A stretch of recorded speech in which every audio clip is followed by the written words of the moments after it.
Nvidia's hot and heavy furnace of a card with a reputation for getting so hot it will legitimately cook an egg. But today in 2020 it's actually got a reputation for aging quite well. So what exactly happened, how well is it holding it up, and what is the story behind the GTX480? This right here, for those of you who don't know, is a GTX480, and before we get right into it, unless of course you want to skip ahead to the benchmarks, it's a pretty damn powerful card, and a bit of a bulky one too, with 480 CUDA cores, I know, how surprising, 1.5GB of GDDR5, as well as support for DirectX 12 at a basic level, all the while being constructed on Nvidia's 40nm Fermi node.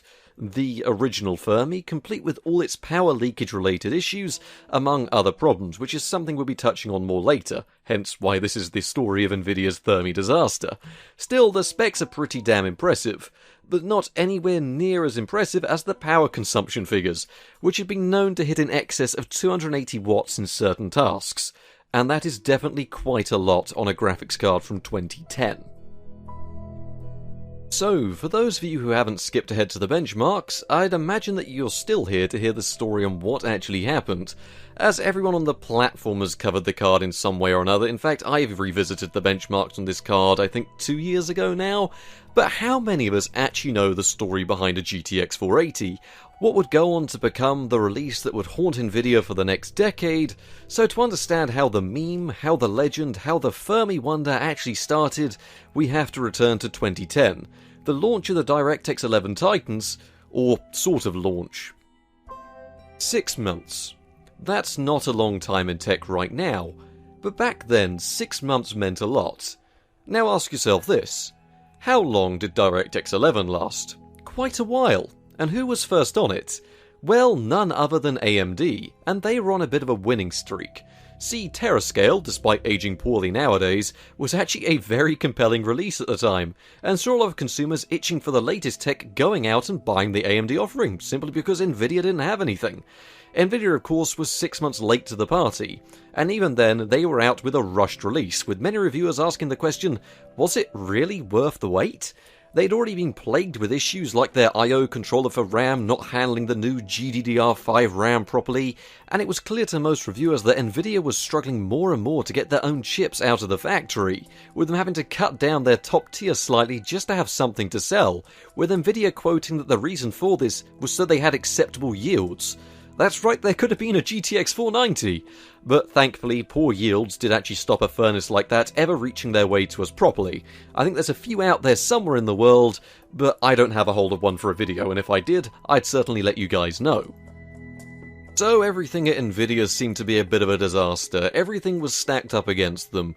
Yields were low, RAM was unstable and made the yields even lower, and it wasn't helped by the fact that the architecture itself was so flawed and rushed when it came out that power efficiently had already spawned mocking names like the Fermi one from the title, the TH referring to the thermals of the card, which were often pretty damn poor. The architecture, even when idle, just seemed to leak power and create heat, which wasn't helped by the fact that the AMD cards for the era were relatively cool. I know, how times have changed. All in all, the card was the most power-hungry and least efficient card to ever be released, at least up till 2010.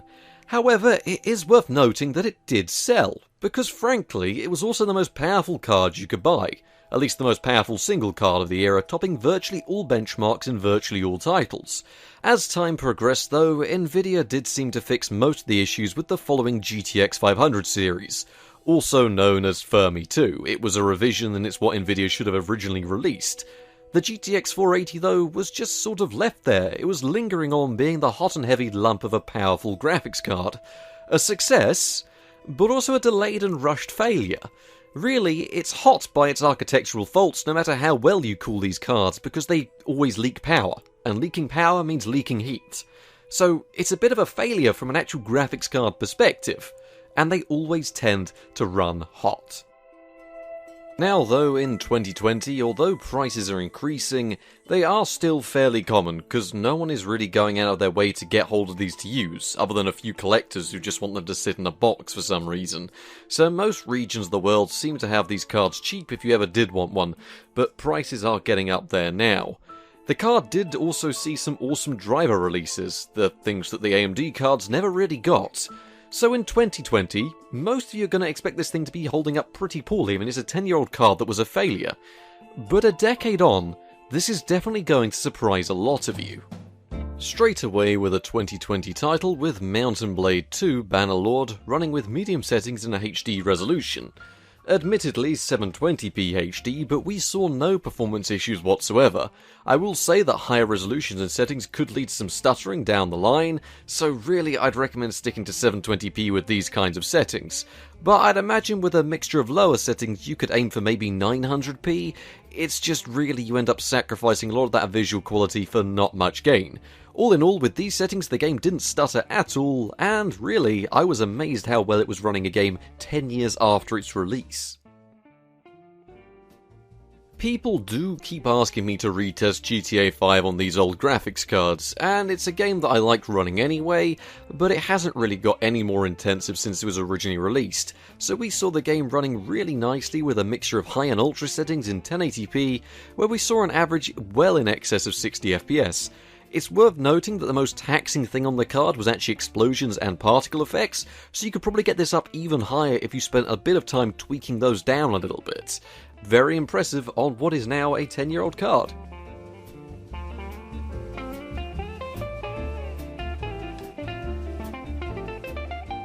Shadow of the Tomb Raider ran really nicely considering the intensity of the game, so with a mixture of low and medium settings in around 900p, we saw a very playable 39 FPS average.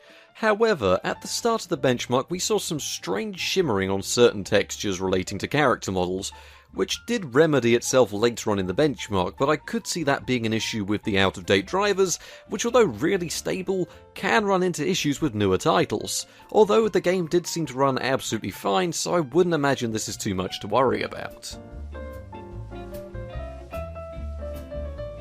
New and intensive titles like Doom ran absolutely fine, but for some reason MSI Afterburner's FPS counter would not work at all while I was recording, so you're gonna have to take my word for it, but given the power of this card and the optimizations in this game, even with OpenGL, we saw the game running with about 45 to 50 FPS on average, only really dropping below this when there were wide expanses to load in, which of course is likely due to that VRAM limitation on the card, but still, with medium settings and a 900p resolution, we saw the game running fantastically. You just don't really want to be pushing 1080p unless you drop the settings really low down, and that sort of ruins how the game looks.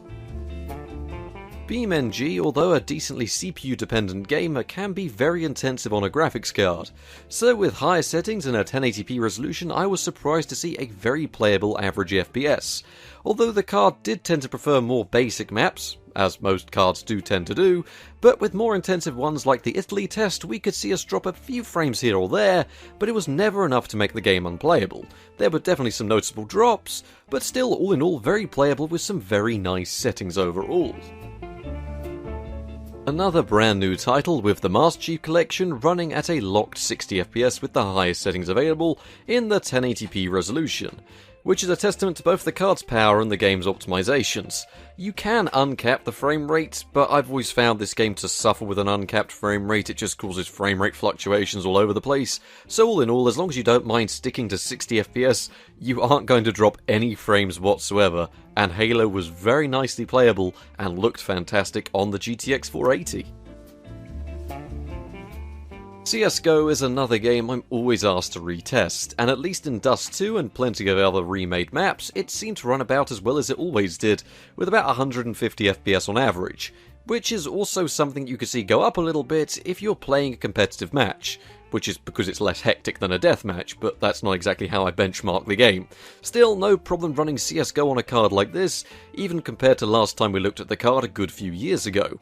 The GTX480 can give you a competitive CSGO experience.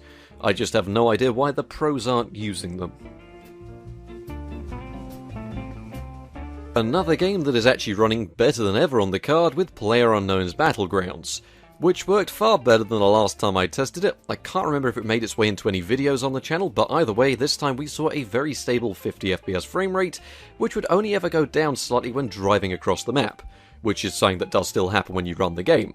All in all, it looked alright with the 900p resolution and medium settings, but I did get rid of anti-aliasing because it didn't tend to make too much of a difference and had a huge performance hit on the GTX480 in this title. Really, PUBG's implementation of it is not fantastic, but on these older Fermi cards it really does take it out of it, so don't be running that if for some reason you want to play this on a GTX480. Finally, I got asked to test Minecraft. I know what you're thinking, Minecraft. But this time we were running with the ray tracing shaders, which I managed to get running stably at around 576p with fast settings. All in all, the game ran pretty well, but the draw distance wasn't very high, and the game did tend to stutter a little bit when loading in new chunks, and that wasn't down to my RAM or processor. Once again, MSI Afterburner was not happy recording and running this title, and even then, OBS does seem to struggle recording Minecraft with these shaders. I probably just need to tweak a few things all in all, but it did run really well here. Provided run well means it wasn't a slideshow, and it could stutter from time to time. Overall, those benchmarks really show just how well the card performs in 2020. Which is helped by some really fantastic drivers, because the card's not getting any more updates, these are the final ones you can use. I did also run 3D Mark because it tends to be a good test on these older DirectX 11 GPUs, and makes for a good baseline for me to compare against. It's worth noting that I did also test the average temperature of the card, and it was never too bad, although the card could get really hot to the touch when I took it out of my system, so that heat is definitely staying somewhere in the cooler, probably to do those massive heat pipes sticking out of the top. Either way, I can definitely understand why people say you can cook a full English on them, because that cooler, it felt like it could burn my hands when I took it out of my system, and I'd stopped gaming on it about 20 minutes ago. It was ridiculous.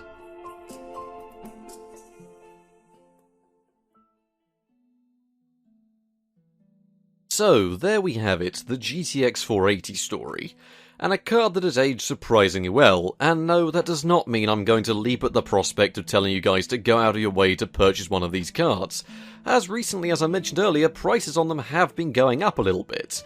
And really though, they are inherently flawed cards, regardless of whether you look at it in terms of performance or not. They are flawed. They have the Fermi experience, which means they tend to run very hot, and I've had my fair share of Fermi cards die on me from spending a lot of time running hot.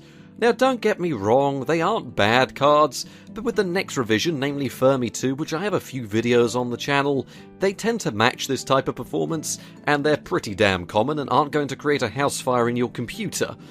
So I hope you all enjoyed finding out about this little, well, rather large graphics card, and seeing the performance it has in 2020, as honestly, I'm pretty blown away by how well it's holding up, and maybe I'll do a revisit in another 10 years or so, because it'll probably still be around and still trying to set things on fire by then.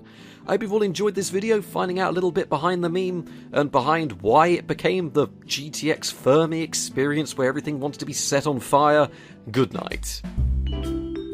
So, before anyone complains, I tried to condense down what is a lot of history down into what is a 10 to 15 minute long video, complete with a lot of benchmarks. So I hope you all enjoyed this. You can always like and subscribe for more, and I'll catch you guys in the next one, or you can leave a dislike if you didn't.